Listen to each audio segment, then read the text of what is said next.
یہ کہہ رہی ہے میرا ایک اور سوال ہے مفتی صاحب، میں جس ایریے میں رہتی ہوں یہاں پہ جمعے کے دن اذان 12:30 پہ ہوتی ہے، تو کیا اذان ہونے کے بعد ہم صلاۃ التسبیح کی نماز پڑھ سکتے ہیں؟ جی ہاں، بالکل صلاۃ التسبیح کی نماز پڑھ سکتے ہیں، کوئی حرج کی بات نہیں۔ بس یہ کہ صلاۃ التسبیح کی نماز 5 وقتوں میں نہیں ہو سکتی، 3 وقتوں میں تو کوئی نماز نہیں ہو سکتی۔ جب سورج نکل رہا ہو، سورج بیچوں بیچ آسمان پہ ہو، سورج ڈوب رہا ہو، ان وقتوں میں، ان 3 وقتوں میں کوئی بھی نماز نہیں، چاہے وہ نفل ہو، چاہے فرض ہو، چاہے سنت ہو، چاہے واجب ہو، کوئی بھی قضا ہو، ادا ہو، ان 3 وقتوں میں یہ نمازیں ادا نہیں ہو سکتی۔ ہاں، نمازوں کے علاوہ اور دوسری عبادتوں کو انجام دیا جا سکتا ہے، قرآن کی تلاوت کر سکتے ہیں، ذکر و اذکار وغیرہ کر سکتے ہیں۔ 2 وقت ایسے ہیں جس میں نفل نماز ادا نہیں ہو سکتی، البتہ فرض کی قضا ادا کر سکتے ہیں، جیسے کہ عصر کی اذان ہونے کے بعد سے لے کر سورج ڈوبنے تک عصر کی 4 رکعت سنتوں کے علاوہ کوئی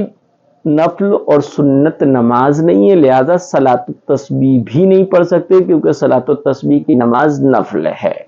ہاں، اگر عصر کے بعد کوئی فرض ادا یا قضا پڑھنا چاہیں تو پڑھ سکتے ہیں۔ اسی طریقے سے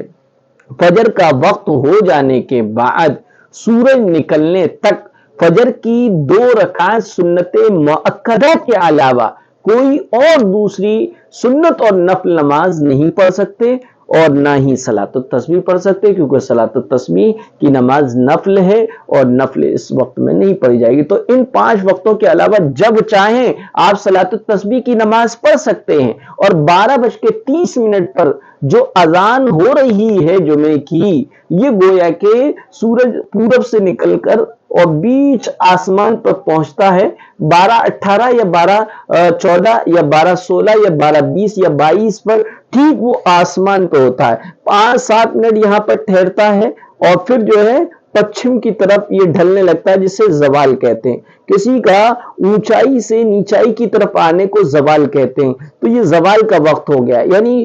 بیچوں بیچ آسمان سے سورج پچھم کی طرف یوں ہی چلا، یہ زوال کا وقت ہو گیا، اور زوال کے وقت سے ظہر کا وقت شروع ہو جاتا ہے، لہذا 12:30 پر جو ہے اذان ہو رہی ہے، تو اس اذان کے بعد آپ جو ہے صلاۃ التسبیح کی نماز پڑھ سکتے ہیں۔